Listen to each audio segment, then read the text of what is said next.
மாற்றங்கள் நம்முடைய இந்த ஒன்றுகூடலின் இறுதி தலைப்பாக தேர்ந்தெடுக்கப்பட்டிருக்கிறது. இந்த நோன்பினுடைய நோக்கம் அதுவாகத்தான் இருக்கிறது. இந்த நோன்பு கடமையாக்கப்பட்டதன் நோக்கத்தை பற்றி அல்லாஹ் தஆலா 2வது அத்தியாயத்தினுடைய 183வது வசனத்திலே சொல்லி காட்டும்போது, லஅல்லக்கும் தத்தகூன் யா அய்யுஹல்லதீன ஆமனூ குத்திப அலைக்குமுஸ் ஸியாமு கமா குத்திப அலல்லதீன மின் கபிலிக்கும். இது நோன்பு வந்தால் எல்லாருக்கும் பாடம். அந்த வசனத்தில் இறுதியில் உங்களுக்கு நோன்பு விதியாக்கப்பட்டுள்ளது, முன்னால் இருந்தவர்களுக்கு விதியாக்கப்பட்டுள்ளதை போன்று அது எல்லாருக்குமே பாடம். அந்த இறுதி துண்டு அந்த நோன்பினுடைய நோக்கம். லஅல்லக்கும் தத்தகூன், நீங்கள் இறையச்சம் உள்ளவர்களாக ஆகலாம் என்பதற்காக. அந்த தக்குவா தான் நம்முடைய உள்ளத்தை மாற்றி அமைக்கக்கூடியது. இந்த பிரச்சார மேடைகள் என்று ஏறினுடனே ஒரு சிலர் நோன்பை பற்றி சொல்லும்போது ஏழைகளின் பசியை உணர்வதற்காக அல்லாஹ் நமக்கு நோன்பை விதியாக்கியிருக்கிறான்பாங்க. அப்படி என்றால் பணக்காரனுக்கு மட்டும்தான் நோன்பு கடமையாக இருக்கும். பசியை உணர்றதுக்காக மட்டும் அப்படி என்று சொல்ல இயலாது. ஏனென்றால் பட்டினி இல்லை, தியாகம். நோன்பு பட்டினி இல்லை. பட்டினி என்கிறது எப்படா கிடைக்கும் தின்றதுக்கண்டு காத்துக்கிருக்கிறது தான் பட்டினி. ஆனால் நோன்பு அப்படி இல்லை, கிடைக்கும் தின்ன மாட்டோம், அது தியாகம். பட்டினி படுக்கிறவன் கிடைச்சா தின்றுவான், நோன்பாளியாக இருக்கிறவன் கிடைச்சாலும் தின்ன மாட்டான். நேரம் இருக்குது, எல்லாம் இருக்கும், யாருமே காண மாட்டாங்க. உது செய்யும்போது கூட நாசிக்கு தண்ணி செலுத்துகிறோம், உள்ளே போய்த்திடக்கூடாது, வாய் கொப்பளிக்கிறோம், விழுங்கிடக்கூடாது. அப்படி வந்து கவனமாக இருந்து தியாகம் செய்கிறது தான் நோன்பு. அப்போ நோன்புட நோக்கம் பசியை உணர்றது அப்படி என்று நம்ம சொல்கிறது தப்பு. அப்படி அல்லாஹ் என்ன சொல்கிறான் அதை தான் நம்ம சொல்லணும். அல்லாஹ் என்ன சொல்கிறான்னா லஅல்லக்கும் தத்தகூன், நீங்கள் இறை அச்சம் உள்ளவர்களாக ஆகலாம் என்பதற்காக இந்த நோன்பு விதியாக்கப்பட்டுள்ளது அப்படி என்று அல்லாஹ் சுப்ஹானஹு வ தஆலா சொல்லி காட்டுறான். அப்போ இந்த இறை அச்சம், அந்த அல்லாஹ்வுடைய அச்சம், தக்வா. அப்போ நபிகள் நாயகம் ஸல்லல்லாஹு அலைஹி வஸல்லம் சொல்லுவாங்க, தக்வா ஹாஹுனா தக்வா ஹாஹுனாண்டாங்க. இறை அச்சம் இங்கே இருக்குது, இங்கே இருக்குன்னு உள்ளத்தையே என்ன செய்கிறாங்க, தொட்டு காட்டுறாங்க. அந்த உள்ளம் அந்த இறை அச்சத்தினால் ஒரு மாறுதல் அடையும். எப்பேற்பட்ட மனிதனையும் மாற்றி போடக்கூடிய ஒரே ஒரு விஷயம் தக்வா மட்டும்தான். நம்ம வரலாறுகளை பார்க்குறோம், சஹாபாக்களுடைய தியாகங்களை பார்க்குறோம். எப்படி வந்தவங்க, எங்கே முஹம்மது அவரை வெட்டணும் அப்படின்ட்டு வந்தவங்கள்லாம் பெருமானா ஸல்லல்லாஹு அலைஹி வஸல்லம் அவர்களுக்கு கேடயமாக நின்று எவரும் கை வைக்க முடியாது அப்படின்னு பாதுகாப்பாக நின்றுக்கிட்டாங்க. அப்போ அந்த மனசு ஒரு செகண்டில் மாறி போகுது. அல்லாஹ்வுடைய தூதரை கொல்லணும் என்று வந்தவங்க அல்லாஹ்வுடைய தூதருக்காக உயிரை கொடுக்க தயாராகிறாங்க. இந்த மார்க்கம்தான் உலகத்திலேயே வெறுப்பானது அப்படி என்றுட்டு வந்தவங்க இந்த இஸ்லாம் தான் உலகத்திலேயே சிறப்பானது அப்படின்னு மாறுறாங்க. அப்படியே மாறுது. அப்போ இந்த மாற்றம் அந்த உள்ளத்தில் ஏற்படுது. அதை கொண்டு வர்றது தக்வா. அந்த தக்வாவை கொண்டு வர்றது நோன்பு. இந்த தக்வா எவ்வளோ பெரிய ஒரு விஷயம் தெரியுமா? சூரா ஆல இம்ரானினுடைய 133வது வசனத்தில் அல்லாஹ் சுப்ஹானஹு வ தஆலா சொல்கிறான், வஸாரிஉ இலா மக்ஃபிரத்தின் மின் ரப்பிக்கும் வ ஜன்னah, அல்லாஹ்வுடைய மன்னிப்பின் பக்கமும் சொர்க்கத்தின் பக்கமும் நீங்கள் விரைந்து முன்னேறுங்க. அல்லாஹ்வுடைய மன்னிப்பின் பக்கமும் சொர்க்கத்தின் பக்கமும் நீங்கள் விரைந்து முன்னேறுங்க. அல்லாஹ் ஸமாவாத்து வல் அர்த், அந்த சொர்க்கம் என்பது வானங்கள் பூமி அளவு விசாலமானது. சாதாரணமாக நம்ம பார்க்குற அளவுக்கெல்லாம் கிடையாது. வானங்கள் பூமி அளவுக்கு விசாலம் உள்ளது தான் அந்த சொர்க்கம். இவ்வளோ பிரம்மாண்டமானது. அந்த சொர்க்கத்தை பற்றி நம்ம நிறைய வசனங்களை நாங்கள் பார்த்துருக்கோம். அந்த சொர்க்கத்தில் உள்ள விசேஷம் என்னென்னா, அங்கே சாவு வராது, அங்கே மரணம் கிடையாது, வயோதிபம் இல்லை, ஒரே தோட்டத்தில் தொடர்ந்து இருக்கிறது இல்லை. வாரம் ஒரு முறை நம்முடைய அழகு மாறிக்கிட்டே இருக்கும். வாரத்தில் ஒரு தடவை ஒரு காற்று வீசும், அப்போ உங்கள் அழகு மாறிடும். அப்போ நபிகள் நாயகம் ஸல்லல்லாஹு அலைஹி வஸல்லம் சொல்கிறாங்க, சளி சிந்தாது, மலசலம் கிடையாது, அங்கே குரோதங்கள் கிடையாது, பொறாமைகள் கிடையாது, அப்போ கஷ்டம் கிடையாது. இப்படியான ஒரு இடம் தான் அந்த சொர்க்கம். முடிவில்லாது, வாழ்ந்துக்கிட்டே இருக்கிறது, நினைக்கிறது நடக்கக்கூடிய ஒரு இடம் அந்த சொர்க்கம். அப்போ அந்த சொர்க்கத்தை அப்படியே வாழ்ந்துக்கிட்டே இருக்கணும். அந்த சொர்க்கம் உங்களுக்கு கிடைக்கணுமாக இருந்தால் அல்லாஹ் தஆலா சூரா ஆல இம்ரான் 133வது வசனத்தில் சொல்லான், உஇத்தத் லில் முத்தகீன், அது இறையச்சம் உள்ளவர்களுக்காகத்தான் தயாரிக்கப்பட்டுள்ளதுங்கிறான். அந்த சொர்க்கம் யாருக்கு? இறையச்சம் உள்ளவர்களுக்காக தயாரிக்கப்பட்டுள்ளதுங்கிறான். இப்போ நம்ம ஆஸ்திரேலியா போகிறதுக்காக இருக்கிற ஊடு உழவு வைத்துக்கிறோம். இந்த உலகத்தில் ஒரு பகுதி அது ஆஸ்திரேலியா. நல்லா சம்பாதிக்கலாம், அவ்வளோதான். ஆனால் இங்கே மாதிரி ஷர்ட்டை கலட்டிட்டு போட்டுட்டுலாம் இங்கே இருக்க முடியாது, அது வேறு விஷயம். ஆனால் அங்கே கொஞ்சம் நல்லா சம்பாதிக்கலாம். கனடாவுக்கு போனால் நல்லா சம்பாதிக்கலாம், யூகேக்கு போனால் நல்லா இருக்கலாம். எவ்வளவு செலவழிக்கிறோம்? கோடிக்கணக்கில் ஃபெமிலியோட போகிறதுக்கு 1.5 கோடி செலவழித்து வீசா எடுத்து அங்கே போய் கஷ்டப்பட்டு அங்கே வாழ்கிறான். போகிற வழியிலேயும் மரணம் பெறலாம் போய் கஷ்டப்பட்டு என்னடா இது வம்பா பச்சு நாட்டுக்கே போவோம்னு வந்தவங்களும் இருக்கிறாங்க. ஆனால் அந்த சொர்க்கம்ங்கிறது எப்படி? போய் காலை வச்சிட்டிங்கன்னா வயசு கூடாது, இளமை வந்துடும், அழகு மாறும், மரணம் வராது, நோய் வராது. இப்படி ஒரு இடம் இருந்தால் என்ன பாடுபடுவோம் நம்ம? அந்த இடத்துக்கு பொறுமதி என்ன? அந்த இடத்துல விலை என்ன? சிந்திச்சு பாருங்க. நம்ம ஊர்லேயே மெயின் ரோடு வரும் ஒரு வளவு வாங்க முடியுமா நமக்கு? நம்ம ஊர்லேயே. அதுவே ஒரு அமெரிக்காவில், அதுவே ஒரு கனடாவில், ஒரு யூகேயில், ஒரு சிங்கப்பூரில் வாங்க முடியுமா? முடியாதுல்ல. சொர்க்கம் கிடைக்கிது. சாதாரணமாக அந்த உலகத்தை விட 10 மடங்கு சொர்க்கம் தான் கடைசி சொர்க்கமே.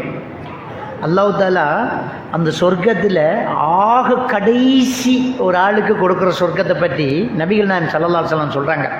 அதுக்கு கீழே யாருக்கும் சொர்க்கம் கிடையாது. அவர் தான் கடைசியாக சொர்க்கத்துக்கு போகிறார்.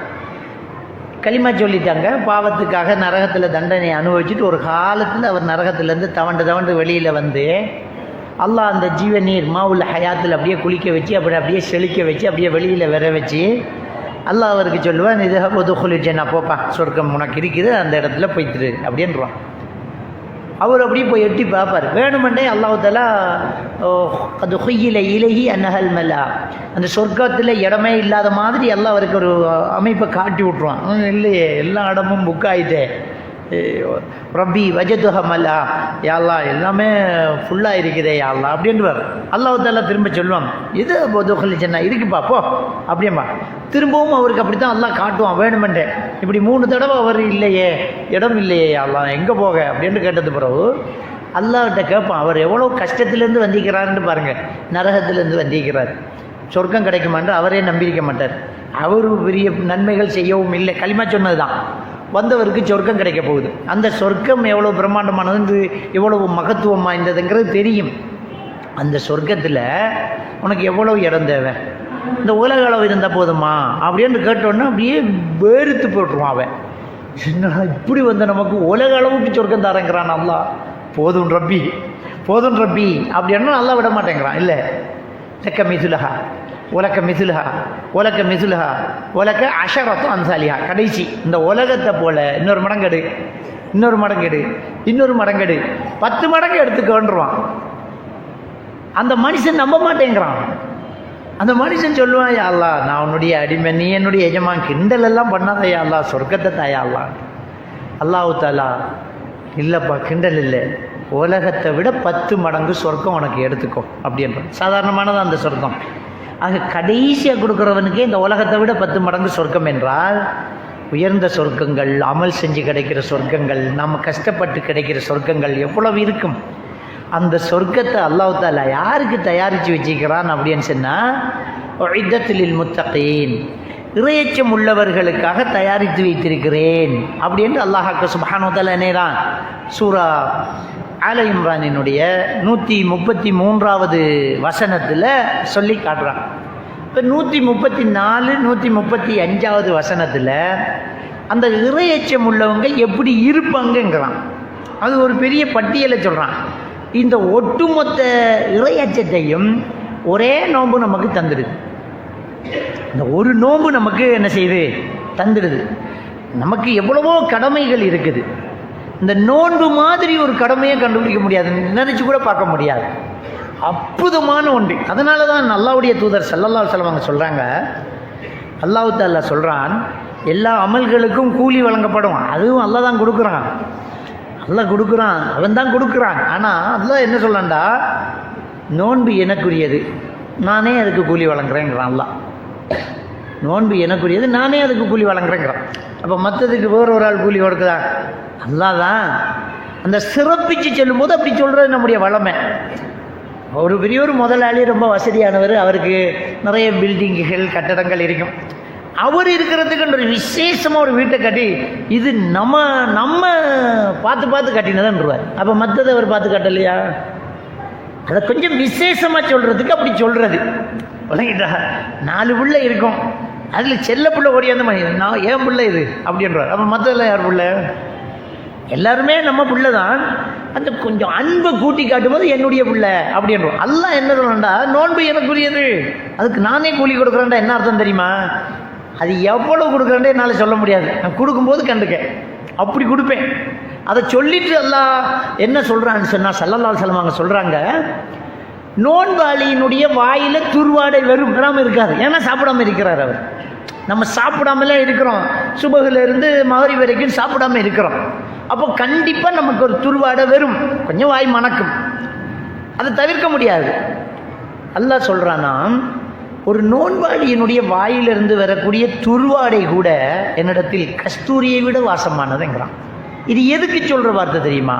அன்பில் சொல்கிற வார்த்தை. அன்பில் சொல்கிற வார்த்தை. நம்ம ஒரு ஒரு ஊத்தையை பிடிச்சாலே ஓடி போய் கையை கழுவாமல் அந்த கையை உடம்புல வச்சுக்க மாட்டோம். ஒரு ஊத்தையை பிடிச்சிட்டோம் அப்படின்னு சொன்னால் அந்த கையை முதல்ல கழுவணும்.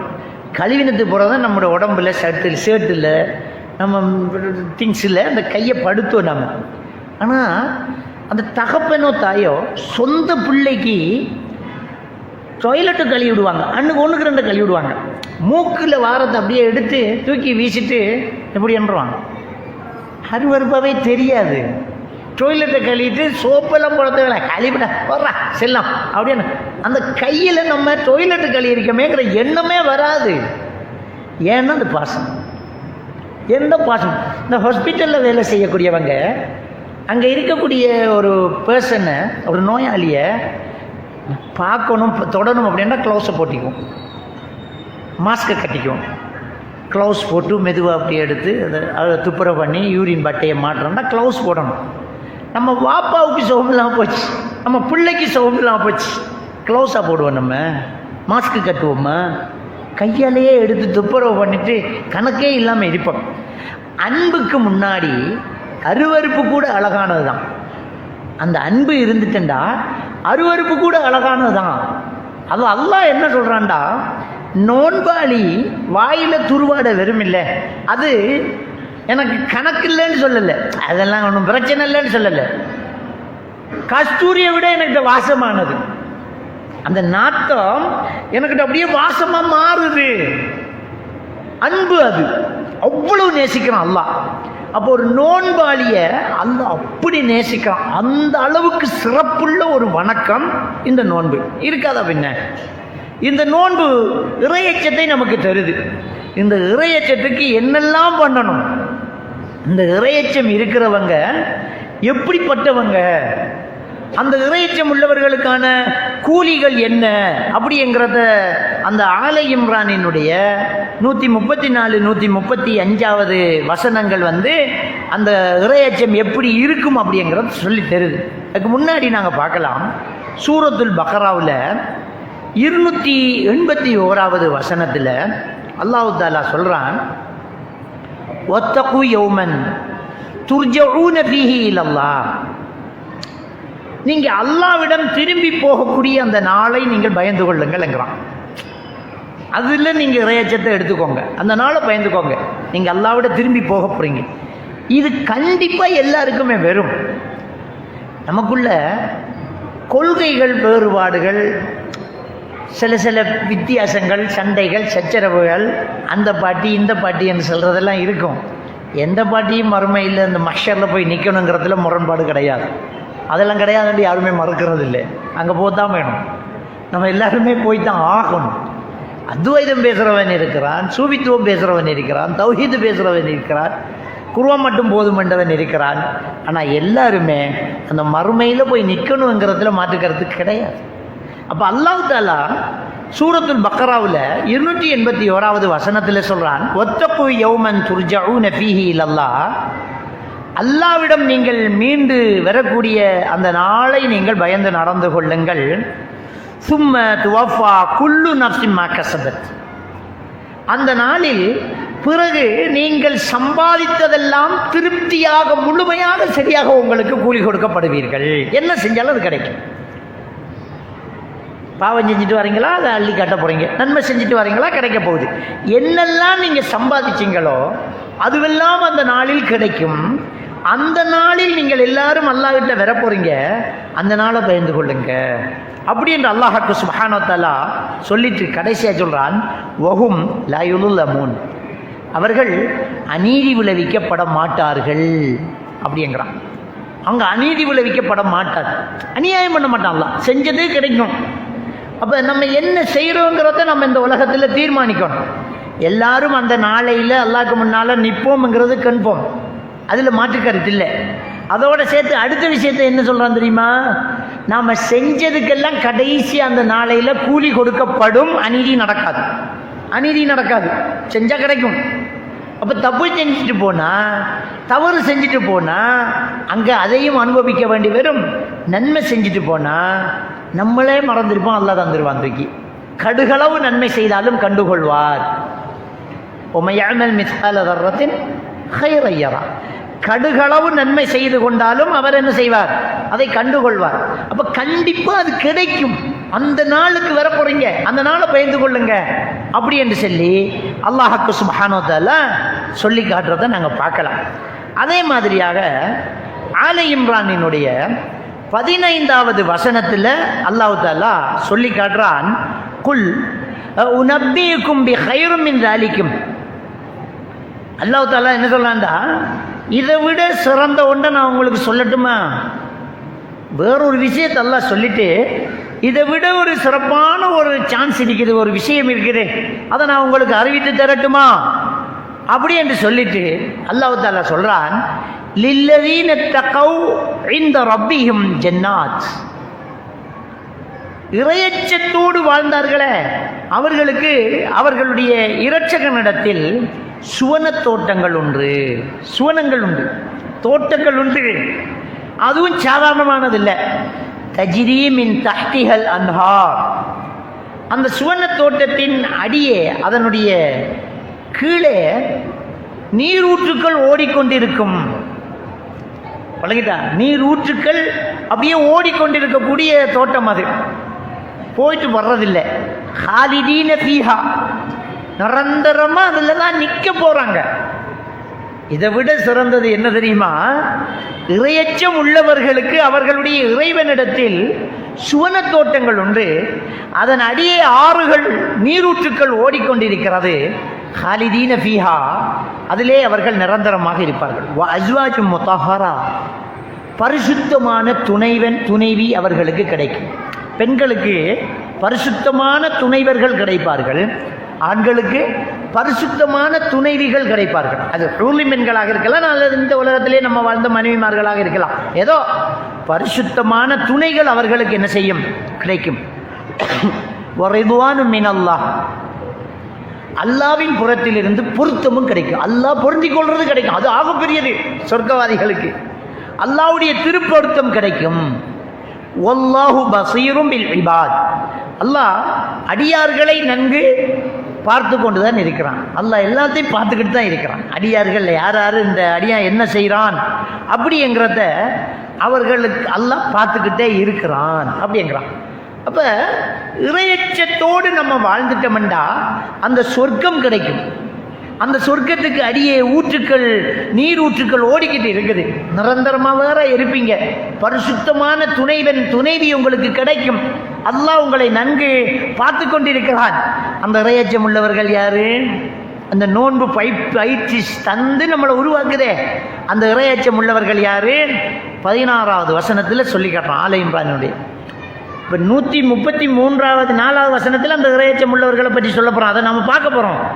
இந்த வசனத்தையும் பாருங்க, எவ்வளோ மெச்சாகுதுங்கிறது. அல்லதீன யகூலூன ரப்பனா, அவங்க எப்படிப்பட்டவங்க தெரியுமா? அவங்க சொல்லுவாங்க, எங்கள் இரட்சகனே, இன்னனா ஆமன்னா, எங்கள் இரட்சகனே நிச்சயமாக நாங்கள் உன்னை ஈமான் கொண்டுட்டோம். ஈமான் கொண்டுட்டோம். அப்படியே ஈமான் கொள்ற என்னென்ன விஷயங்கள்? அல்லாஹ்வை கொண்டு, மலக்குமார்களை கொண்டு, வேதங்களை கொண்டு, ரசூல்மார்களை கொண்டு, மறுமை நாளை கொண்டு, விதியை கொண்டு, இந்த 6ஐயும் நம்ம ஈமான் கொள்ளணும். அப்போ யா அல்லாஹ் நாங்கள் ஈமான் கொண்டுட்டோம், இந்த 6ஐயும் நாங்கள் ஈமான் கொண்டோம். முன்ன வேதங்கள் வந்துச்சுங்கிறத நம்புகிறோம், இதுக்கு முன்னர் தூதர்கள் வந்தாங்கங்கிறத நம்புகிறோம், உன்னுடைய மலக்குமார்கள் இருக்கிறாங்கங்கிறத நம்புகிறோம், மறுமை நாள் இருக்குது விசாரிக்கப்படுவோங்கிறத நம்புகிறோம். அதே மாதிரி விதி அல்லாஹ்வுடைய எழுத்து, நீ தான் எல்லாத்தையும் இந்த உலகத்தை எல்லாம் படைச்சி என்ன நடக்கணுங்கிறத நாடிக்கிட்டு இருக்கிறாய். நீ எழுதினது தான் நடக்குது, நீ படைத்தது தான் நடக்குது, நீ அறிந்தது தான் நடக்குது, நீ நாடினது தான் நடக்கிறது. 4 அடிப்படையில் தான் விதியை நம்புறது. அக்கீதாவுடைய பாடத்தில் படிச்சிருப்பீங்க.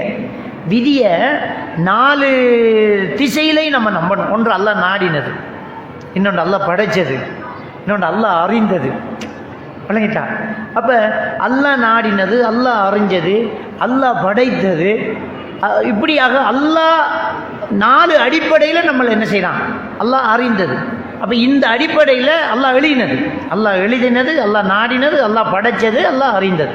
அந்த அடிப்படையில் நம்ம நம்புகிறோம். அப்போ இந்த 6 விஷயத்தை ஈமான் கொண்டோம். அவங்க என்ன சொல்லுவாங்கண்டா, இறைவா நாங்கள் ஈமான் கொண்டுட்டோம், ஃபக்ஃபிர்லனா எங்களை மன்னிச்சிடியா அல்லாஹ். அந்த இறையச்சம் உள்ளவங்க என்ன செய்வாங்களாம்? எங்களை மன்னிச்சிடியா அல்லாஹ், ஃபக்ஃபிர்லனா துனூபனா, எங்களுடைய பாவங்களை எங்களுக்கு மன்னிச்சிடியா அல்லாஹ். அப்போ இறையச்சம் உள்ளவர்களுடைய ஒரு தன்மை என்னென்றால், அல்லாஹ்விடத்தில் மன்னிப்பு கேட்கக்கூடியவங்களாக அவங்க இருக்கிறாங்க. சுப்ஹானல்லாஹ். இப்போ நோன்பு வந்தால் என்ன செய்கிறோம்? நம்ம நோன்பு வந்தால் என்ன செய்கிறோம்? துவாக்கம், மன்னிப்பு தான். நம்மளை அறியாமலே நம்ம துவா கேட்க போகிறோம். பாருங்கள், இந்த ரமலான் வந்தாலே நபிகள் நாயகம் ஸல்லல்லாஹு அலைஹி வஸல்லம் அவங்க சொல்கிறாங்க, சொர்க்கத்தின் கதவுகள் திறந்து விடப்படுகிறது, நரகத்தின் கதவுகள் அடைக்கப்படுகிறது, வசுஃபிதத்தி ஷயாத்தீன், ஷைத்தான்கள் விலங்கிலிடப்படுகிறார்கள். இந்த 3 விஷயத்தை நபிகள் நாயகம் ஸல்லல்லாஹு அலைஹி வஸல்லம் சொல்கிறாங்க. இது அல்லாஹ்வுடைய கருணையை புடம் போட்டு காட்டக்கூடிய வார்த்தைகள். நான் அருளை திறந்து வச்சுக்கேன், சொர்க்கம் திறந்து விடப்படுகிறேன்டா என்ன அர்த்தம்? சொர்க்கத்துக்கு இப்போ தரும் போகிறல்ல, அது உலகம் அழிஞ்சி கேள்வி கேட்டு தான் சொர்க்கம் போகிறேன். இப்போ சொர்க்கத்தின் கதவு திறந்திருக்கேன் என்ன அர்த்தம்? நம்ம என்ன சொல்கிறேன்? வெல்கம், எப்போ வேணும்னாலும் நீங்கள் எங்கள் வீட்டுக்கு வரலாம், உங்களுக்காக எங்கள் வீட்டு வாசல் திறந்தே இருக்குது, பூட்டிட்டு போயிருக்கிய கொழும்புக்குன்னு சொல்கிறான் நம்ம. அப்படின்றா என்ன அர்த்தம்? திறந்திருக்கேன்டா ஒரு வெறும் வரைக்கும் கதவை திறந்து விட்டுட்டு இருக்கிறதா? அதில் வார்த்தையினுடைய அர்த்தம் என்ன? நீங்கள் எப்பவும் உள்ள வரலாம் அப்படின்ற சொர்க்கத்தின் கதவுகள் திறந்து விடப்பட்டுள்ளது. இந்த நோன்பு வந்தால் சொர்க்கத்தின் கதவு திறந்து விடப்படும். அப்படின்னா நோன்புக்குள்ள சொர்க்கத்துக்கு ஆக்கள் அனுப்புகிறான் அல்லாஹ். அது மறுமையில் தான் நடக்கிறது. அந்த வார்த்தை மனுஷன் பேசுகிற வார்த்தையில் தான் அல்லாஹ் நமக்கு மார்க்கத்தை சொல்கிறான். சொர்க்கத்தின் கதவு திறந்து விடப்படும் அப்படின்னா என்ன? நீங்கள் சொர்க்கத்துக்கு வரக்கூடிய வாய்ப்புகளை எடுத்துக்கோங்க, எப்போ வேணும்னாலும் சொர்க்கத்துக்குள்ளே வர தயாராகுங்க, நன்மைகளை செஞ்சுக்கோங்க. நரகத்தின் கதவு அடைக்கப்படும், அந்த பாவத்தை செஞ்சிடாதீங்க. ஷைத்தான்கள் விலங்கிலிடப்படும். ஷைத்தானை விலங்கிலிடப்படுறா நோன்பு வந்த ஒருத்தரும் சாராயம் குடிக்கக்கூடாது, அதான் விலங்கில் இட்டாச்சு. அதில் வார்த்தையினுடைய வழக்கம் என்ன தெரியுமா? ஒரு ஆளை விலங்கில் போட்டால் ஓடுவான், ஆடுவான், சந்தால இடிப்பான், தலையால் குத்துவான், பெல்ட்டி அடிப்பான், ஆனால் கையிருந்து செய்கிற வேலையை அவன் செய்ய முடியாது. ஷைத்தானை விலங்கிலிடுறான். ஷைத்தானுடைய ஊசலாட்டங்கள் இருக்கும், ஆனால் கையை கட்டியிருக்குது அவ்வளவா இருக்காது, அவ்வளோதான். கையை கட்டியிருக்குது இருக்கும். ரமலான் வந்தாலும் தண்ணி அடிக்கிறான் தான், பொண்ணு பிடிக்கிறான் தான், திருடுறவன் தான், ஏமாத்துறான் தான், அவ்வளோவா இருக்காது. வாங்கிட்டா. அப்போ ஷைத்தான் விலங்கில் ஏறப்படுறான். கதவு நரகத்தின் கதவு பூடப்பட்டிக்கு, சொர்க்கத்தின் கதவு திறந்திருக்குது, நீங்கள் தயாராகுங்க அப்படிங்க. நம்ம அதை பார்க்கலாம். அந்த ஹதீஸினுடைய யதார்த்தத்தை நம்ம பார்க்கலாம். நோன்பு வந்தாலே நம்முடைய மனசில் ஒரு நல்ல மாற்றம் வந்து, ரமலான் வந்தாலே அந்த மனசில் ஒரு மாற்றம் வருதா இல்லையா? அந்த ஹதீஸ் எவ்வளோ உண்மையாகுது பாருங்கள். சும்மா சோம்பரித்தனமாக இருந்தவங்க அந்த நோம்பில் பள்ளிக்கு வர விதம் எப்படி கூடுது, அந்த நோன்பில் மன்னிச்சு விடுறது எப்படி நடக்குது, அந்த நோன்பில் வம்புக்கு போக மாட்டேங்கிறோம், அந்த நோன்பில் ஒரு பக்குவம் வருது. சுபகுக்கு ஜும்மா மாதிரி வர்றோமே, அந்த நோன்பு நம்ம பிள்ளைங்களுக்கு எப்படி பார்த்தீங்கன்னா நோன்பு காலம் என்ன பேசுகிற நீ என்றுவோம். அந்த மகிமை நமக்குள்ளே வருது. நோன்பு காலம் பேசுகிற பேச்சாரு. ஒரு ரோட்டில் போகிறோம், ஒரு கடையில் பாட்டு போட்டிக்கான், நோன்பு காலம் என்ன பாட்டு போட்டிக்கான்றோம். முதல்ல உட்கார்ந்து கேட்டோம். இப்ப நோன்பு என்னடா பாட்டு போடுற அப்படி என்றுவோம். அப்ப நோன்பு அப்படிங்கிற அந்த அந்த வார்த்தையில, அந்த மாசத்துல நம்ம மனசுக்குள்ள ஒரு மாற்றம், ஒரு மனம் வருதா இல்லையா? ஷைத்தான் விலங்கிலிடப்பட்டான். சொர்க்கத்தின் கதவு திறந்து விடப்படுகிறது, நரகத்தின் கதவு மூடப்பட்டாச்சு. அல்லாஹ்வுடைய அருளை திறந்து விட்டிருக்கிறான். இன்னும் சொல்ல போனா அல்லாஹ்வுடைய எவ்வளவு இரக்கம் உள்ள ரஹ்மான், அந்த கருணை உள்ளவன். சுப்ஹானல்லாஹ். ஒரு விஷயத்துல நம்ம ரொம்ப கவனமா இருக்கணும். என்னென்றால், அல்லாஹ்வுடைய இரக்கம் அல்லாஹ்வுடைய கோபத்தை விட மிஞ்சி விட்டதுன்னு அல்லாஹ் எழுதுறான். இந்த உலகத்தை, இந்த அந்த பூமியை, படைப்பினங்களை எல்லாம் படைக்கிறதுக்கு முன்னாடி அல்லாஹ் தாலா என்ன செய்யறான்னு சொன்னா, என்னுடைய கோபத்தை என்னுடைய இரக்கம் மிஞ்சி விட்டது என்று அல்லாஹ் அரசியல் எழுதிட்டானா. அப்போ அல்லாஹ் எவ்வளோ இரக்கம் உள்ளது. இப்போ நம்மெல்லாம் அல்லாஹ் அடிப்பான், தண்டிப்பான், ஷதீதில் கடுமையாக தண்டிக்கக்கூடியவன். இன்ன பத்ஷ ரப்பிக்க லஷதீத், அல்லாஹ்வோட புடி ரொம்ப கடினமானது. இதெல்லாம் நம்ம ஐயோ ஓதுறோம் தான். ஆனால் கஃபூர் ரஹீம், அல்லாஹ் மன்னிக்கக்கூடியவன், அல்லாஹ் இரக்கம் காட்டக்கூடியவன். அவன் வஹாப், அவன் அள்ளி கொடுக்கக்கூடியவன். அவன் எல்லாத்தையும் மன்னிக்கக்கூடியவன். தௌபா செய்யி மன்னிக்கிறேங்கிறான். அப்படிப்பட்ட இரக்கம் உள்ளவன். நம்ம ஒரு அடியான் சாதாரணமாக பார்க்கலாம். ஒரு அடியான் சாதாரணமாக சொர்க்கம் போகிறதுக்கான வாய்ப்பு தான் அதிகம், நரகம் போகிறதுக்கான வாய்ப்பு குறைவு. சும்மா பார்த்தாலே அப்பயும் ஒருத்தர் நரகத்துக்கு போகிறான்னா அவன் போக வேண்டியவன் தான். அதான் அல்லாஹ் தாலா இன்னல் இன்சான ரப்பிஹி லக்கனூதங்கிறான். நிச்சயமாக இந்த மனிதன் நன்றி கட்டவனா, அல்லாவுக்கு நன்றி கட்டவனா. இவ்வளவு வாய்ப்பு கிடைச்சி நீ போக மாட்டேங்கிறீன். இப்போ ஒரு நல்ல ஒரு பொஸ்ஸிக்கிட்ட இருந்து ஒருத்தர் நின்றுட்டா, என்னடா நின்றுட்டியா, அந்த ஆளுக்கிட்ட உனக்கு வேலை செய்யணாட்டி நீ எங்கடா வேலையை போற கேட்போமா இல்லையா? நல்லொரு பொஸ்ஸிக்கிட்ட நல்லொரு கஃபீல் கிடைச்சி, நல்லொரு முதலாளி கிடைச்சி, அந்த மனிதன் பச்சை மண்ணு சம்பளான்னு பார்க்க மாட்டான். பிரச்சனை வந்தால் லட்சக்கணக்கில் கொடுக்குறவன். என்னடா உனக்கு குறை வச்சா, அவர்கிட்ட உனக்கு வேலை செய்ய இயலாட்டி எல்லாம் மனுஷன நீ எங்கடா பிழைக்க போற, நீ உருப்படவே மாட்டோம் நம்ம சொல்லுவோமா இல்லையா? அல்லாஹ் எப்படிப்பட்டவன் தெரியுமா? அல்லாஹ் எவ்வளோ இரக்கமுள்ளவன் தெரியுமா? ஒன்றும் இல்லை. அல்லாஹ் குர்ஆன்லயே சொல்லலாம், இன்னல் ஹசனாத்தி யுதிஹிபின செய்யாது. ஒரு நன்மை செய்தால் நன்மையும் தர்றான் அல்லாஹ், பாவத்தையும் அழிச்சு விட்றான். நன்மை செஞ்சால் பாவம் அழியுது. சொர்க்கத்துக்கு போகிறதுக்காக ஒரு நீங்கள் குர்ஆன் ஓதுறீங்க, குர்ஆனின் நன்மை மட்டுமில்லை, ஏற்கனவே செஞ்ச பாவத்தை பிடிச்சி அழிச்சு விட்றான் அல்லாஹ். நபிகள் நான் ஸல்லல்லாஹு அலைஹி வஸல்லம் ஒருத்தர் ஒரு தவறை சொல்லி காட்டி, நான் அந்த தவறு செஞ்சுட்டேன், எனக்கு என்ன பரிகாரம், எனக்கு ஏதாவது ஹத்து நிறைவேற்றணுமா, எனக்கு சொல்லுங்க யா ரசூலுல்லாஹ் அப்படின்றார். ரசூலுல்லாஹ் கேட்குறாங்க, ஹல் ஸல்லைத மஅனா, இப்போ எங்களோட தொழுதியான்னு கேட்டாங்க. அவர் கெஞ்சிக்கிட்டு இருக்கும்போது பாங்கு சொல்லி ரசூலுல்லாஹ் தொழுதுட்டு உட்காந்துக்கிறாங்க. திரும்பவும் சொல்லுங்க யா ரசூலுல்லாஹ், பயமாக இருக்குது, அல்லாஹ் தண்டிச்சிருவான். தொழுதியா? தொழுதுட்டேன், அந்த பாவத்தை எல்லாம் மன்னிச்சிட்டான் விடு அப்படின்னு. ஒரு நன்மை செஞ்சுட்டா ஒரு பாவம் அழியுது. முழு செய்கிறோம், கையை கழுவும் போது கையால் செஞ்ச பாவம் அந்த தண்ணியோட கழுவப்படுது. மோத்த கழுவுறோம், கண்ணால் செஞ்ச பாவம் கழுவப்படுது. காலை கழுவுறோம், காலால் செஞ்ச பாவம் கழுவப்படுது. பள்ளிக்கு எடுத்து வச்சு நடந்துக்கிட்டு இருக்கிறோம், ஒவ்வொரு எட்டுக்கும் ஒரு பாவம் அழியுது, ஒரு அந்தஸ்து எழும்புது. நீங்கள் தொழுதுட்டு சுப்ஹானல்லாஹ் 33 தடவை, அல்ஹம்துலில்லாஹ் 33 தடவை, அல்லாஹ் அக்பர் 34 தடவை சொல்கிறீங்க. கடல் நுரைய அளவுக்கு இருந்தாலும் பாவம் மன்னிக்கப்பட்டுருமா? கடல் நுரைய அளவுக்கு. அப்போ பாவங்கள் அழிகிறதுக்கான வாய்ப்புகளை எல்லாம் அல்லாஹ் தந்து, நன்மையை கூட ஒன்று ரெண்டா தரான்ல. ஒரு நன்மை அப்படியா, ஒரு நன்மை நீ செய்ய நினைச்சா ஒரு நன்மை, நீ செய்யாட்டியும் ஒரு நன்மை வந்துச்சு. போ, இப்போ இரவைக்கு தஹஜ்ஜத் எழும்புவோன்னு தொழுவோம். இன்னைக்கு தஹஜ்ஜத் தொழுகிற என்னட்டு படுக்கிறீங்க, எழும்பவே இல்லை, தஹஜ்ஜத் தொழுதான் நன்மை எழுதப்படும் உண்டு. நன்மை செய்ய நினைக்கிறீங்க, எனக்கிட்ட மட்டும் வசதி வந்தால் சுப்ஹானல்லாஹ் ஒரு நாளைக்கு 100 பேருக்கு நான் சாப்பாடு கொடுப்பேன், நன்மை எழுதப்பட்டாச்சு. 100 வரை சாப்பாடு கொடுத்த நன்மை உண்டு, எழுதப்பட்டாச்சு. ஒரு நன்மை செய்ய நினைத்தால் ஒரு நன்மை செய்தால் 10லிருந்து ஸ்டார்ட் ஆகி 700 மடங்கு வரைக்கும் இரட்டிப்பாக்கி அல்லாஹ் கொடுக்குறான். 10லிருந்து ஸ்டார்ட். 5 வக்து தொழுகை தான் நமக்கு கடைசியாக முடிந்தது. 50 வக்து தொழுகையோட தான் முதல்ல ரசூலுல்லாஹ் திரும்பினது. மிஹராஜ் போய் 50 வக்து தொழுகையோட தான் வர்றாங்க. மூசா அலைஹிஸ்ஸலாத்து வஸலாம் இல்லை இந்த உம்மத்து தாங்காதுப்பா, போய் அல்லாஹ் கிட்ட கெஞ்சி கேட்டுக்குவா, அல்லாஹ் இறக்கமுள்ளவன் அப்படின்னு குறைச்சி 5ஓட வந்தாலும் கூலி என்னமோ 50 தான். நம்ம 5 வக்து தொழுதாலும் நம்மளோட நன்மை என்ன? 50 வக்து தொழுத நன்மை தாங்க. அது அல்லாஹ் அப்பவே சொல்லிட்டான், இது 5 ஆனால் 50 தான். கூலியால் 50, 1க்கு 10 மடங்குல தான் நன்மை எழுதுவோம் அடியானுக்கு. ஓடு ஒரு நன்மை செய்ய நினைச்சா ஒரு நன்மை செஞ்சிட்டா 10 மடங்குலேருந்து 700 மடங்கு வரைக்கும் இரட்டிப்பாக்கி தர்றேங்கிறான். அப்போ நாம் நன்மை செஞ்சால் பல மடங்கு, பாவம் செஞ்சால் ஒரே ஒரு மடங்கு தான். ஆனால் ஒரு நன்மை செஞ்சால் அதுவும் அழியுது. இப்போ நம்முடைய தராசில் எந்த பக்கம் கதிக்கணும்? யதார்த்தமாக நம்முடைய தராசில் யதார்த்தமாக எது கதிக்கணும்?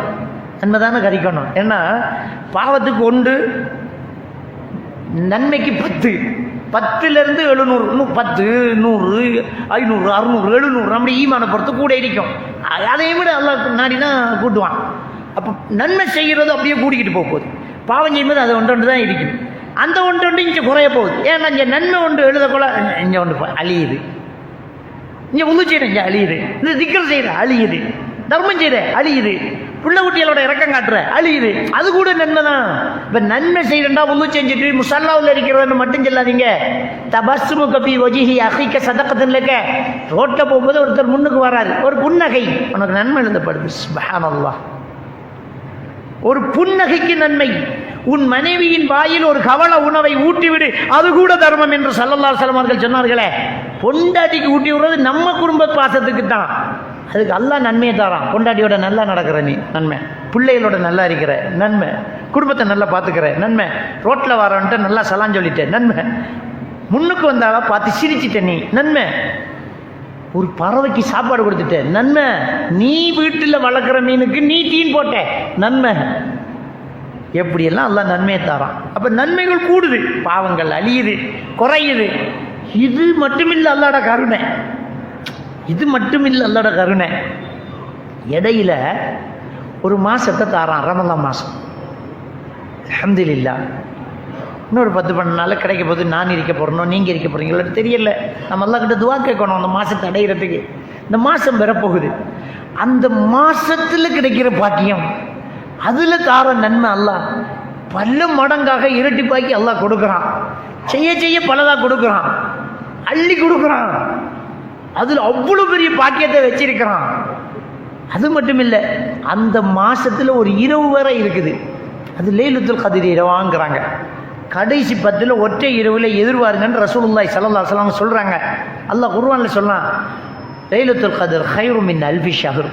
1000 மாதங்களை விட சிறந்தது ஒரு இரவு.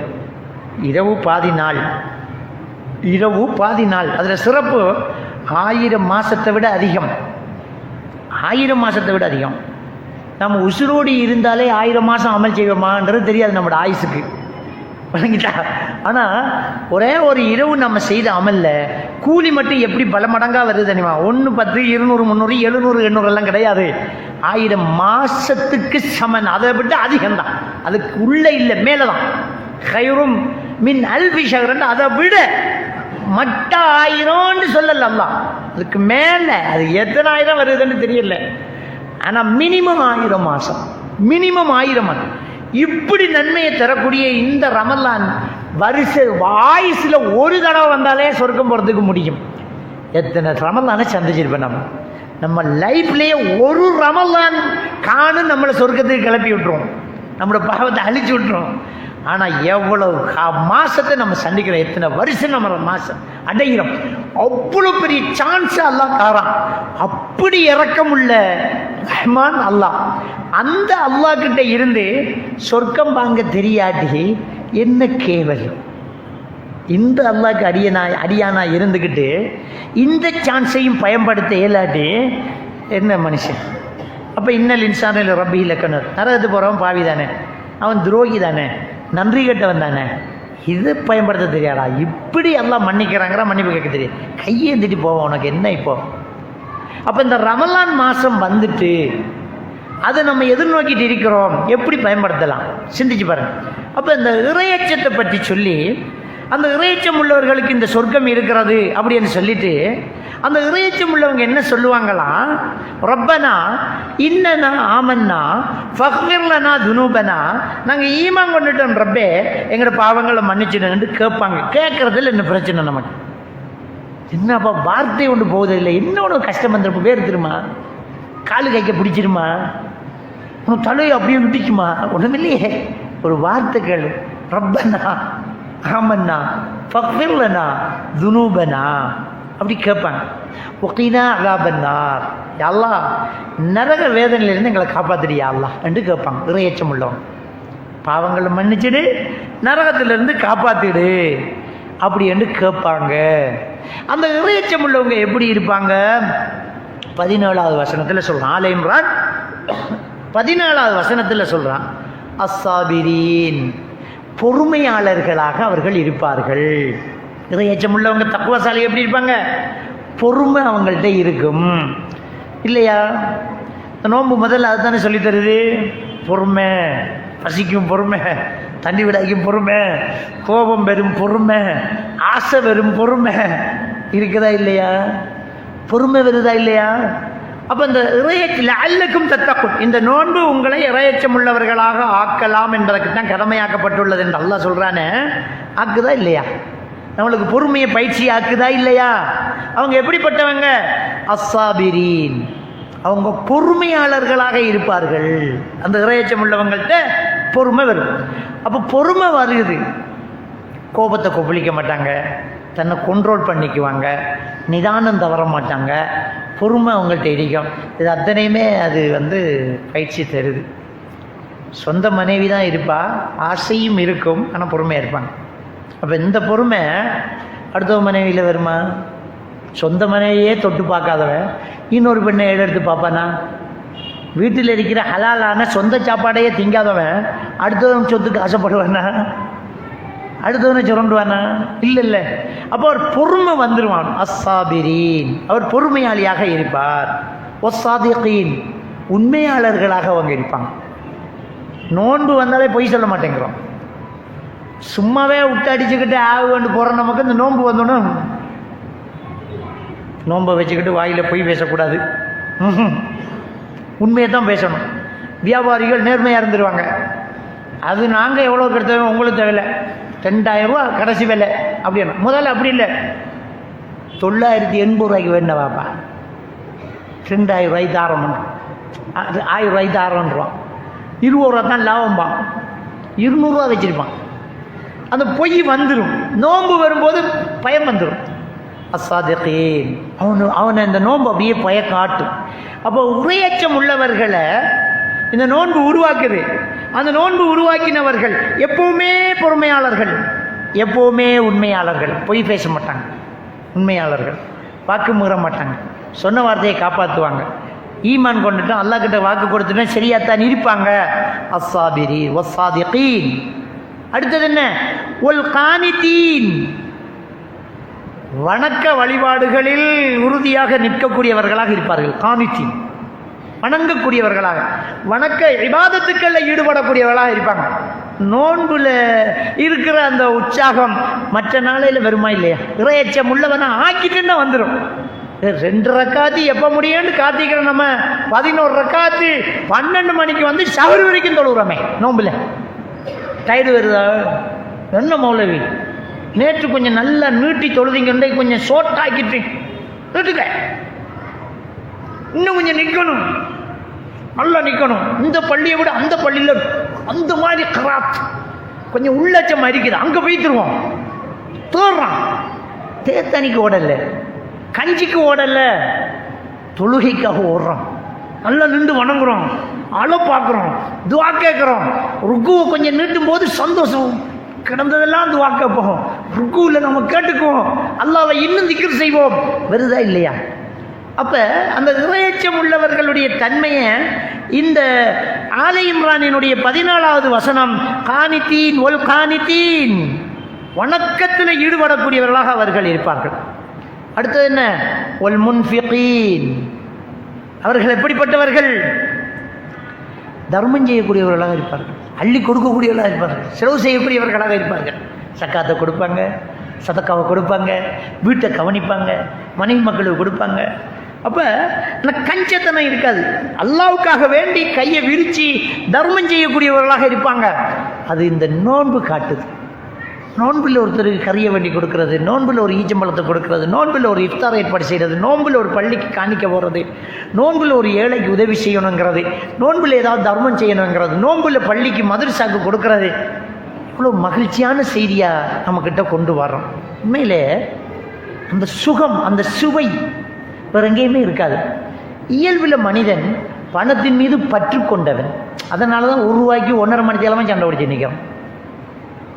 காலையிலேருந்து இல்லை, அதுக்கு மேலே குறைக்கணும் சார், அவ்வளோதான், இன்னும் ரூபா குறைங்கம்மா, அவ்வளோதான். ரூபாய்க்கு சண்டை பிடிப்பான். ஆனால் 1 லட்ச ரூபா தூக்கி கொடுத்துருவான்.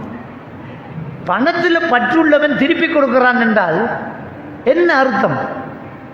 அல்லாஹ்வுடைய தூதர் ஸல்லல்லாஹு அலைஹி வஸல்லம் அவங்க சொல்கிறாங்க, அஸ்ஸதக புர்ஹானன், தர்மம் என்பது இறை விசுவாசி ஈமான் இருக்கிறது என்பதற்கான ஆதாரமாக தான்றாங்க.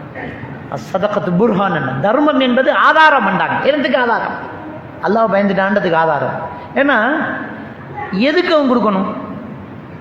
வரிகட்ட சொல்லி இன்கம் டேக்ஸால் தலை கொடுத்தானா, இல்லாட்டி சொத்தை பறிமுதல் செய்ய போகிறோம் 10% தாவண்டு கேட்டு வந்தானா, எவனாவது வந்தானா? அவனுக்கிட்ட இருக்கிறதே தெரியாது, எழுதி கொடுத்து போட்டு போயிட்டே இருக்கிறோம், அள்ளி கொடுத்து போட்டு போகிறோம், இண்டியலுக்கு சரிப்பட்டு போகிறோம்.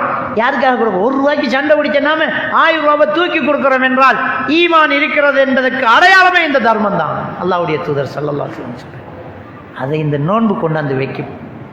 இந்த நோன்பு கொண்டாந்து வைக்கும். அதாவது நோன்பு தக்வா உள்ளவர் ஆக்கும். அந்த தக்வா உள்ளவர் இந்த தர்மம் செய்யக்கூடியார். அது சாதாரணமாக இந்த நோம்பில் நடக்கிறதே நம்ம பார்க்கலாம். நோன்பு இதெல்லாம் தெரியுது நமக்கு.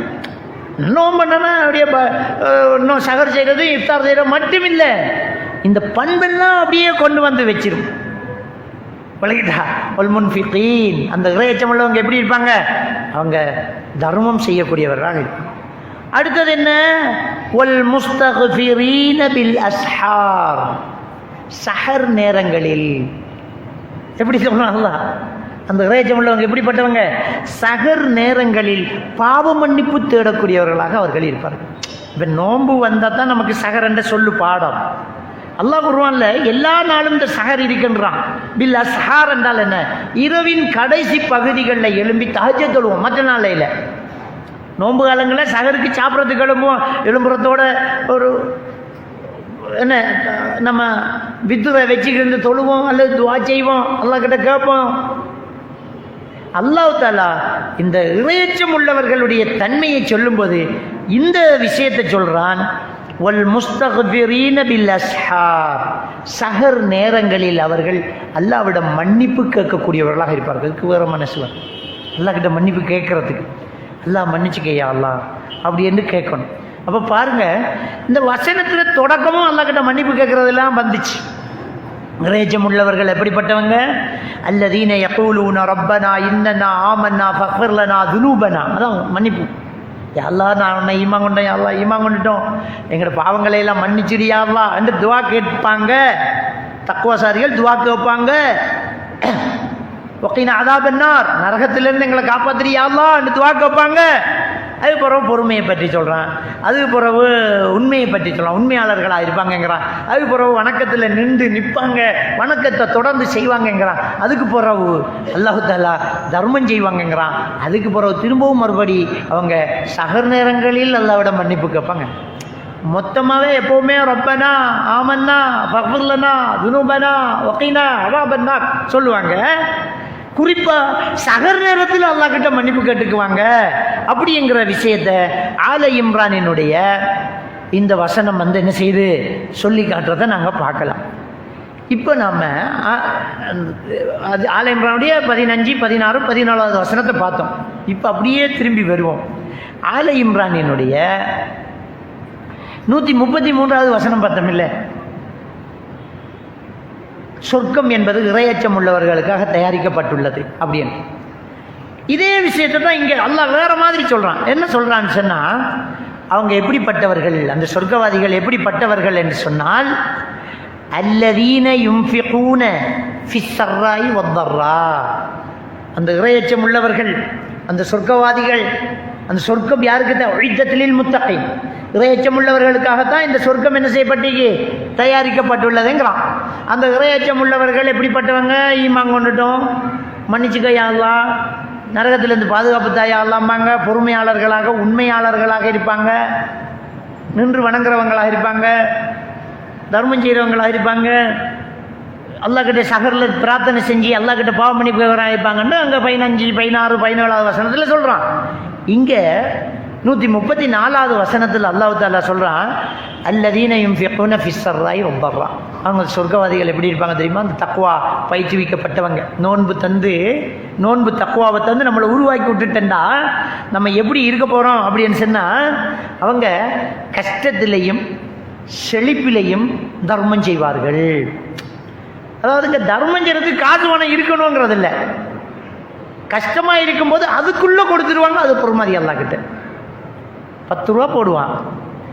யார் அது 10 ரூபா முடியும்? இல்லை, அவனுக்கு அந்த 10 ரூபா 1 கோடிக்கு சமன்.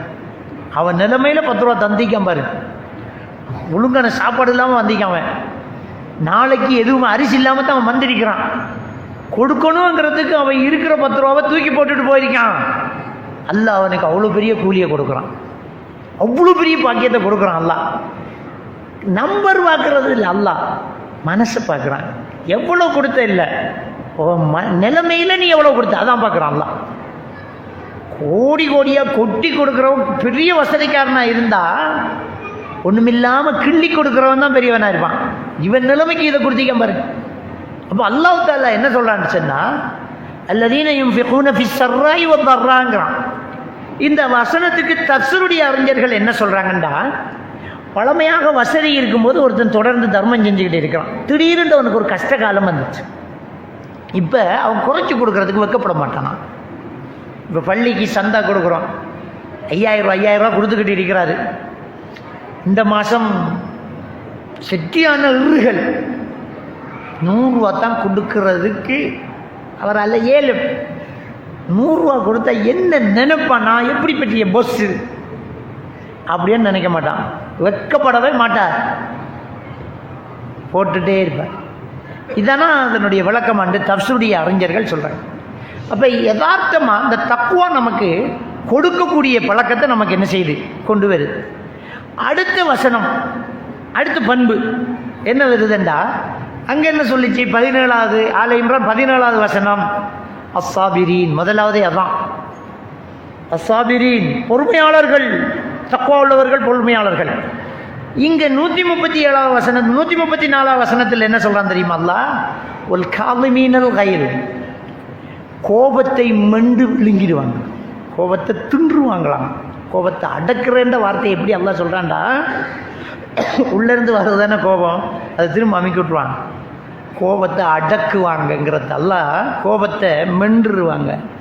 காலி மீன் அப்படியே சாப்பிட்ருவாங்க, கோபத்தை அடக்கிடுவாங்க அப்படிங்கிறான். கோபத்தை அடக்கிறதுக்கு ஈமான் தக்குவா ரொம்ப பெரிய முக்கியம். ஏன் தெரியுமா? கோபம் எப்போ வரும்? மனுஷனுக்கு எப்போ கோபம் வரும்? நடக்கிற ஒரு விஷயத்தை, நடந்த ஒரு விஷயத்தை நம்மளோட மனசு ஏற்றுக்கொள்ளலாட்டி நமக்கு கோபம் வரும். ஏற்றுக்கிட்டால் எவ்வளோ பெரிய விஷயத்தையும் அக்செப்ட் பண்ணி போயிட்டே இருக்கும். இதுதான் இதார்த்தம், டெஃபினேஷன் அதான். கோபம் எப்படி வருதுன்னா, நடக்கிற விஷயத்தை நம்மளோட மனசு இப்போ ஏற்றுக்கொள்ளலை, அதனால் கோபம் வருது. அதுதான் நம்ம வீட்டில் பொண்டாட்டி கிளாஸை கொண்டாந்து மேசையில் வச்சு அப்படியே நான் கீழே விழுந்துட்டு, படத்தை கொண்டாந்து வச்சே, ஏண்டி கொண்டாந்து வச்சேன், ஆரியத இடத்த வச்சேன், எத்தனை தடவை சொல்கிற, இது உடஞ்சத்தை மனசு ஏற்றுக்கொள்ளலை, அவ்வளோதான் அவ்வளோதான். ஒரு 200 500 ரூபாண்டு வெயி, 1000 ரூபாண்டு வெயி, உடஞ்சிச்சு, பயங்கர கோபம் பெறுது. முகத்திலே முழிக்கலாமா, முகம் அப்படியே சிவந்து போகும், கிட்ட வரையெல்லாம் இருக்கும், நெருங்கையெல்லாம் இருக்கும், பயங்கரமாக இருக்கும். அதை அக்செப்ட் பண்ணலை, மனசு ஏற்றுக்கொள்ளலை, அதனால் கோபம் பெறுது. இதை விட ஒரு பெரிய விஷயம், மனசு ஏற்றுக்கிட்டு அப்படின்னு சொன்னால் கோபம் பெறவே வராது. நம்முட கையில் வரை கீழே விழுந்து எல்லாமே போச்சு, திருத்தவே ஏலாம். ஒரு 3 லட்சம் ரூபா லாஸ்ட், சிரிப்போம், சே கவனிக்காம விட்டுட்டு 1000 ரூபாய்க்கு என்ன கத்தினா நம்ம 3 லட்சம் ரூபாவை சிம்பிளாக எடுத்துகிட்டு போகிறோம், அவ்வளோதான். பக்கத்தால் தண்ணி கிளாஸ் எடுத்துகிட்டு போகும்போதே நம்முட ஷர்ட்லேயோ ட்ரௌசர்லேயோ அந்த தண்ணி கொஞ்சம் தளம்பி கொட்டிட்டு அப்படி பார்ப்போம். பச்சை தண்ணி ஒன்றும் இல்லை, சும்மா காய்ச்சிட்டுக்குள்ளேயே காஞ்சி வைத்துடும். ஒரு டீ என்றாலும் பரவாயில்ல, பச்சை தண்ணி அப்படியே பட்டுது, அப்படியே சாரி சார், என்ன சாரி சார், மனுஷனோட தெரிகிற விளங்கம் இல்லையா, அறிவில்லையா, பார்த்து போற இல்லையா, பாப்பா அப்படியா, அப்படியே கோபம் வருது. பச்சை தண்ணிங்க கோபம் வருது. ஒரு சின்ன பிள்ளைய வச்சுக்கிறோம், யூரின் போய்த்துரும், அறிவிரிக்காண்டு கப்பம்மா, கழுத்து பிடிச்சி நசிப்போம்மா. ஐயோ, அது புள்ள பாசமெல்லாம் சொல்லாதீங்க. அடுத்தவன் பிள்ளைய தந்துட்டு போன கொஞ்சம் வச்சுக்கோங்க, பாத்ரூம் போயிட்டு வரணும், பிள்ளை யூரின் போயிடுச்சு. ஐயோ என்ன, அதெல்லாம் ஒன்றும் இல்லைங்க, அதுக்கு என்ன செய்யறது, அதெல்லாம் ஒன்றும் இல்லை சார், கவலையாக இருக்குது சார், ஒன்றும் இல்லைங்க போங்க நீங்கள், அதுக்கு என்ன தெரியும், சின்ன பிள்ளை தானுன்றோம். ஏன்னா அதை மனசு ஏற்றுக்கொள்ளுது. நடக்கிற விஷயத்தை ஏற்றுக்கிட்டா கோபம் பெறாது, ஏற்றுக்கொள்ளலாட்டி கோபம் பெறும். இதுதான் யதார்த்தம். அப்போ இறையச்சம் உள்ளவர்கள், அல்லாவை பயந்து நடப்பவர்கள் கோபப்பட மாட்டாங்க. ஏன் கோபப்பட மாட்டாங்க தெரியுமா? அல்லாவை தானே நான் பயப்பட்டேன், நான் அல்லாவை தானே பயப்பட்டேன். சரி, அல்லாவுடைய அந்த பயம் எப்படி இருக்கும்டா, அல்லாஹ் எதை முடிவெடுக்கானோ அதையும் ஏற்றுக்கொள்ளணும். அதான் அல்லாட பயம். அல்லாஹ் முடிவெடுத்ததை நான் ஏற்றுக்கொள்ளலாட்டின்னா அல்லாவோட சண்டை. பாப்பா செஞ்சதை புள்ள எதுக்குன்னுண்டா, நான் பாப்பாவை எதுக்கல, இவ்வளத்தால் என்னத்துக்கு மதில் கட்டுனேன்டா, டேய் நான் தான் கட்ட சொன்னேன், நீ அதை போலன்னா நீ எனக்கு செருப்பால் அடிச்ச மாட்டானடான்னு பாப்பா சொல்லுவானா இல்லையா? யதார்த்தம் தானே. நாட்டில் உலகத்தில் நமக்குள்ள வெளியில் நடக்கிறது எல்லாமே அல்லாவுடைய எழுத்துங்கிறது அல்லாஹ் சூரா ஹதீத் 22வது வசனத்தில் சொல்கிறான். மா அஸாப மின் முஸீபத்தின் ஃபில் அர்லி வலா ஃபீ அன்ஃபுஸிக்கும், உங்களையும் இந்த உலகத்திலேயும் நடக்கிற ஒவ்வொன்றும் இல்லா ஃபீ கிதாபி மின் கப்லிய நபுரஹா, உங்களை எல்லாம் படைக்கிறதுக்கு முன்னாடி நம்ம எழுதிட்டோங்க. அல்லாட எழுத்து தானே நடக்குது. அதுக்கு கோவப்பட்டா ஏன் அப்படியேண்டா என்ன அர்த்தம்? அல்லாஹ் அப்படி ஏன் எழுதணும்னு அர்த்தம். அல்லாஹ் எழுத்தா அல்லாஹ்வை நம்பின தக்குவா சரியா இருக்குமா? ஒமா தஸ்குத்து மின் பரக்கத்தின் இல்லா யஅலமுஹா, சூரத்துல் அன்ஆம்ல 59வது வசனத்தில் அல்லாவுடைய அறிவில் இல்லாமல் ஒரு இலை கூட கீழே விழாதுங்கிறான். அப்போ இதெல்லாம் நடக்குது அல்லாவுடைய ஏற்பாடு தானே. அப்போ ஒரு தக்குவா உள்ளவருக்கு பொறுமை வந்துடணும். நடந்துட்டு அல்லாட எழுத்து, அல்லாட நாட்டம், கிளாஸ் முடிஞ்சு போங்க. அப்படி பொறுமையாக அந்த கோபத்தை விழுங்குற. அப்படித்தான். எப்படி விழுங்குற? என்ன செய்ய, அல்லாஹ் அப்படித்தான் எழுதியிருக்கான், அல்லாஹ் அப்படித்தான் நாடி இருக்கான், அல்லாட எழுத்து அதுதான். அது எப்போ வரும் தெரியுமா? இந்த நோன்பு கொண்டு வந்து தரும். ஏன் தெரியுமா? சதா நோன்புல ஃபுல்லாக அல்லாட நினைப்படானா அமெரிக்கம் என்னென்னும் அல்லாட நினைப்பு தான். சமைக்கக்குள்ள உப்பு பார்க்குறோம், அல்லாஹ் பார்த்திக்கான், நம்ம நோம்பாளி அல்லாஹ் நோட் பண்ணிட்டிருக்கான், துப்பி போட்டு வாயை கொப்பளிச்சுடுறோம். எப்படி அந்த செகண்டில் அல்லாட நினைப்படும். உது செய்கிறோம், நாசிக்கு தண்ணி சொல்லுவோம், நான் நோம்பு ஃபுல்லாக எடுக்கக்கூடாது, மெதுவா. நம்ம குளிக்கிறோம், நோம்பு. நம்ம ஒரு ஆளோட பேசுகிறோம், கோபம் வருது, நோம்பு, நான் நோம்பு, போங்க போங்க என்றுவோம். அப்போ அல்லாட நினைப்பு எப்பவுமே வரும், கோபம் வந்தாலும் வரணும். அந்த செகண்டில் வர்றதில்லை, அதான் பிரச்சனையே. கோபம் வரும்போது அல்லாவை அப்படி சொன்னால் அந்த ஏற்றுக்கொள்ள மனசு வருதில்லை, வரணும். அதான் ஈமான்ட பவர், தக்குவா, இறையச்சம். நீங்கள் அரபு நாட்டில் போயிருப்பீங்க, ஒரு அரபி கோவப்படும் போது இன்னொரு அரபி பக்கத்தில் இருந்தால் முஹம்மது சல்லி அலா முஹம்மதன், அரபி எப்படி ஞாபகப்படுத்துவான் தெரியுமா? நான் நேரடியாக கண்டிருக்கிறேன். ஒரு கோபம் வருது ஒரு அரபிக்கு, அந்த இடத்துல நாம இருந்தாலும் கண்ணம் கிழிஞ்சிருக்கும்.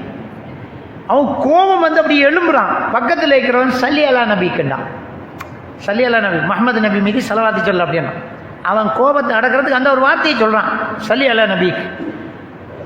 கண்ணை மூடி அப்படியே உட்காந்து அல்லாஹும்ம ஸல்லி அலா முஹம்மது, அப்படியே ஈமானிய நினப்பு வருது, அல்லாஹ் ரசூலுல்லாஹ்ட நினப்பு, ஸலவாத்து சொல்கிறோம், அல்லாஹ்ட ஏற்பாடு, அல்லாஹ் கதர், பொறுமை பொறுமை, ஹலாஸ் போ அப்படின்றோம். அது வாரத்துக்கு ஒரு தக்குவா இருக்கணுங்க, அது வாரத்துக்கு தக்குவா இருக்கணும். அந்த இறை அச்சம் குறைஞ்சா தான் இந்த வார்த்தை சொல்லுவான். எந்த வார்த்தை சொல்லுமா? நமக்கு அவனே கோபம் வந்தா கடவுளே வந்து நின்றாலும் விட்டு தாண்டுவான். அப்போ அல்லாட அச்சம் அவனுக்கு இருக்கு. அந்த வார்த்தை சொல்கிறான், இந்த வார்த்தை சொல்கிறவனுக்கு அல்லாட அச்சம் இருக்கிறான். அல்லாண்டா நடுங்கணும், அவன் எவ்வளவு பெரிய ஆளாக இருந்தாலும் சரி, அல்லாஹ் அப்படின்னு வல்லாஹி நான் நின்றணும், அதுக்கு மேலே இல்லை. அது அந்த நோன்பு தான் தரும், அது அந்த நோன்பு தரணும். அப்போ பாருங்க, அப்போ ஒல் காலிமீனல் கைல், கோபத்தை அப்படியே மெண்டு விழுங்கிடுவாங்க. அப்படி என்ன அர்த்தம் தெரியுமா? அல்லாவை எப்பவுமே பயந்துக்கிட்டே இருக்கான்னு அர்த்தம். அல்லாட எழுத்து தானே நடக்குது, அல்லாட எழுத்து பிரகாரம் தானே இது நடந்திருக்குது. ஹலாஸ் முடிஞ்சு, அவ்வளோ. நம்மகிட்ட இருந்து ஏமாத்திட்டான், கோடியை சுருட்டான், 1 கோடி ரூபாவை சுருட்டிட்டான்னு வைங்க, ப்ரூஃபே இல்லை, நீ வேண்டிய நீதியை செய்யுங்கிறான். 1 கோடி ரூபாங்க, ரோட்டுக்கு வந்துட்டோம், தரவே தரமாட்டான். என்ன அல்லா இருக்கிறான், அல்லா பார்த்துட்டு இருக்கிறான். இதுக்கெல்லாம் தீர்ப்பு தருவான். மறுமையில் இது கிடைக்கும். போட என்ன, இதுக்கெல்லாம் சூசைட் பண்ண மாட்டேன் நான். இதுக்கெல்லாம் சூசைட் பண்ணுவேன்னா, நீ 1 கோடி ரூபா ஒருத்தோடு நான் சூசைட் பண்ணுறேன், போட இதெல்லாம் திரும்பி கிடைக்கும் எனக்கு.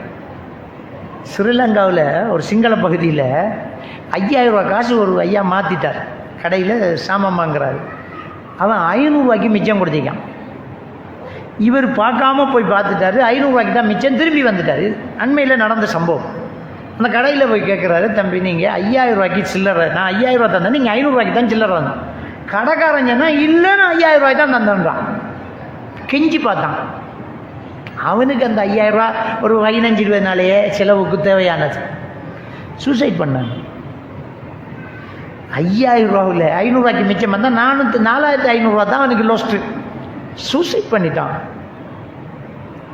நம்ம அப்படி செய்வோமா? 5000 கோடி போனாலும் அல்லா தந்தா எடுத்தான். ஹலாஸ் ஃபைதா இந்தல்லாம். அல்லா கிட்ட கூலி இருக்கு, மறுமையில் சந்திப்போம். எல்லாத்தையும் கொண்டு வந்துருவார் அவர். முடிஞ்சு.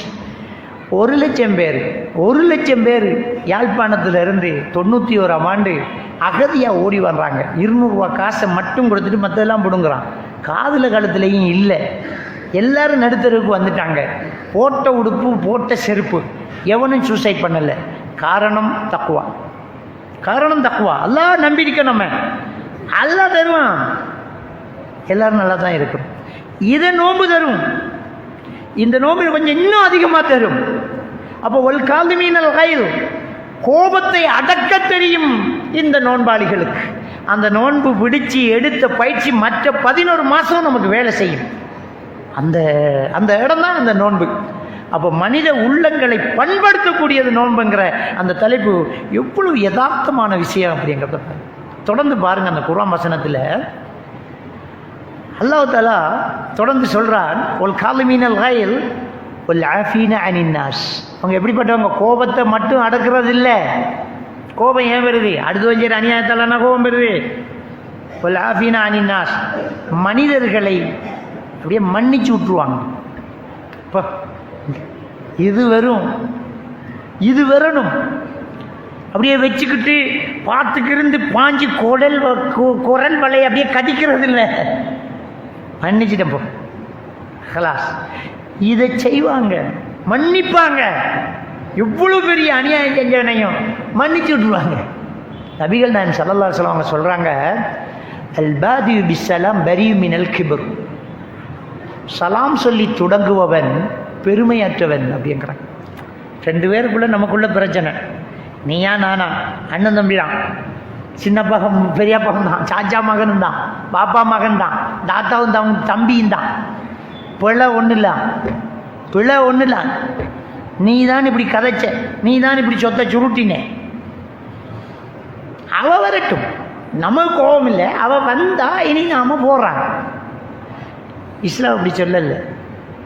இஸ்லாம் அப்படி சொல்லலை. ஆள் வேறு மட்டும் நீ காத்தீங்க போல அவங்கெல்லாம். அல் பாதியு பிஸ்ஸலாம் பரியு மினல் கிப்ர். சலாம் சொல்லி தொடங்கினா நீ பெருமையற்றவன். ஏன் நீ போக மாட்டேங்கிற என்றால், நான் என்கிற ஒன்று வந்துட்டு, நான் என்ற ஒன்று வந்து, நான் என்கிற ஒன்று அழியொன்று நமக்குள்ள, நான் என்கிற ஒன்று அழியொன்று நமக்குள்ள. நான் யாருப்பா? நான் அல்லாட ஒரு அடியான், என்னில் ஒன்றுமே இல்லை என்ற ஒரு நரம்பு சுளுக்கினா என்ன எல்லாரும் தூக்கணும். நாம் ஆக்களை மதிக்கிறல்ல, வியலுக்கிட்ட எல்லாம் நான் போய் கை கொடுக்குறா, வியலுக்கிட்ட எல்லாம் குந்திக்கிட்டு இருந்து கழிச்சிட்டிக்கிறா. வியல் ஆறு ஆக்கள் இது எங்கேருந்து வந்தேன்னு சொல்கிறோமே, ஒரு நேரம் வரும் அவங்கெல்லாம் தேவைப்படும். அவங்கெல்லாம் தேவைப்படும். இப்போ நம்மளை தூக்குறதுக்கு அவன் தான் பெறணும். இப்போ நமக்கு கையிருக்கும், கழுவ இயலாது. பார்த்துக்கிட்டு இருப்போம். தம்பி ஓட்டி கழுவுவான், காக்கா கழுவி விடுவான், மகன் கழுவி விடுவான். எந்த மகனை இந்த முகத்திலே மையத்துக்கும் வராதன்னு விரட்டி விட்டோமோ அந்த மகன் தான் இப்போ நமக்கு பெண்டஸ் மாற்றுவான். அவன் தான் நம்மளை தூக்கி காவை காத்துட்டு இருப்பான், கொசு வேற சிக்கிட்டு இருப்பான், ஈ வேற சிக்கிட்டு இருப்பான்.